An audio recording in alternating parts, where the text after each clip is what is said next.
Hello everyone, welcome to our YouTube channel hi tech computer institute में आपका स्वागत है। आज की वीडियो में हम बात करेंगे सर्वर एंड नोड क्या होता है। तो सर्वर क्या होता है, नोड क्या, अक्सर आप लोगों ने इनका नाम सुना होगा। आइए देखते हैं सर्वर क्या है। तो कल हमने नेटवर्क के बारे में पढ़ाया था पिछली वीडियो में, आप लोग देख लीजिएगा एक बार। तो कंप्यूटर नेटवर्क में जो सबसे मुख्य कंप्यूटर होता है जिससे अन्य सभी कंप्यूटर जुड़े होते हैं उसे सर्वर कहा जाता है। जैसे कि आप कोई व्हाट्सएप पे एक ग्रुप बनाते हैं तो उसमें जो सबसे मुख्य होता है उसको एडमिन कहते हैं। सेम वैसे यहाँ पर भी है कि कंप्यूटर नेटवर्क में जो सबसे मेन कंप्यूटर होता है उसे सर्वर कहा जाता है। यहाँ पे डेफिनेशन देख लीजिए एक बार। कंप्यूटर नेटवर्क में मुख्य या केंद्रीय कंप्यूटर को सर्वर कहा जाता है जिससे सभी कंप्यूटर जुड़े होते हैं। यहाँ पे आप पिक्चर में भी देख सकते हैं कि यहाँ बीच में एक बॉक्स रखा हुआ है जिसे हम लोग सर्वर कह सकते हैं।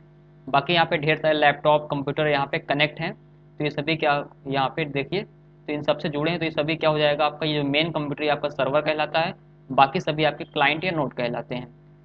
आप बात करते हैं सर्वर डाउन कैसे होता है, सर्वर बनता कैसे है, इसकी आवश्यकता कैसे क्या होती है, तो आइए देखते हैं। तो देखिए, सर्वर बनाने के लिए एक कंप्यूटर की आवश्यकता होती है जिसका नाम है मेन फ्रेम कंप्यूटर। ये बहुत बड़ा कंप्यूटर होता है। इसकी साइज की बात करें तो इसकी साइज एक रूम दो रूम के बराबर हो सकती है। आवश्यकता के अनुसार इसको डेवलप किया जाता है। फिलहाल हम छोटे कंप्यूटर का भी इस्तेमाल सर्वर में कर सकते हैं, लेकिन बड़ी कंपनियों बड़े बैंकों के लिए ये बड़े बड़े सर्वर तैयार किए जाते हैं। ये कंप्यूटर 24 घंटे चलते रहते हैं जिससे दुनिया भर के कंप्यूटर इनसे कनेक्ट रहते हैं। अब सर्वर डाउन कैसे होता होगा, तो देखिए, जब हमारे सर्वर बनाए जाते हैं तो इनकी एक कैपेसिटी होती है। इनकी कैपेसिटी, जैसे एग्जांपल ले लीजिए कि हमने कोई सर्वर तैयार किया जिसकी कैपेसिटी के एक टाइम पे 50 डिवाइस कनेक्ट हो जाए। अब होता क्या है कि उस कंप्यूटर से 50 से ज़्यादा डिवाइस कनेक्ट हो गई तो इन्फॉर्मेशन सभी डिवाइस में जाना है। तो ऐसे में होता क्या है कि सिग्नल वीक होने लगते हैं और समय से या जल्दी जो है इन्फॉर्मेशन नहीं पहुंच पाते हैं अन्य कंप्यूटर्स में। तो ऐसी सिचुएशन को बोलते हैं सर्वर डाउन हो जाता है। जैसे मान लीजिए कि यहाँ पे हमारा सर्वर रखा हुआ है और इसमें और भी तमाम कंप्यूटर को ले लेते हैं। जैसे एक कंप्यूटर हमने यहाँ पे बना दिया और एक कंप्यूटर हमने जैसे यहाँ पे बना दिया, तो ये तमाम जगहों पे हमने जैसे कंप्यूटर रख दिया है तो इससे क्या होता है कि सर्वर पे लोड बढ़ने लगेगा जिसके वजह से सर्वर डाउन हो जाता है। जैसे मान लीजिए आपके घर में इन्वर्टर होता है जिसकी कैपेसिटी मान लीजिए कि 4 फैन चलाने के लिए है। अब आप उसमें 2 फैन 3 फैन एक्स्ट्रा कर दें तो क्या होगा, आपका इन्वर्टर डाउन हो जाएगा। सेम वैसे यहाँ पे भी होता है कि जब सर्वर में अधिक कंप्यूटर ऐड कर दिया जाता है तो उस कंडीशन पे सर्वर डाउन हो जाता है।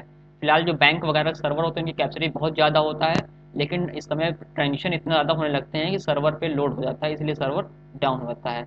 हर एक वेबसाइट का, हर एक कंपनी का अलग सर्वर होता है। जैसे आप यूट्यूब का सर्वर होता है, फेसबुक का सर्वर होता है, इंस्टाग्राम का सर्वर होता है, या कोई वेबसाइट है उसका सर्वर होता है, कोई बैंक होता है उसका सर्वर होता है। अब बात करते हैं क्लाइंट क्या होता है।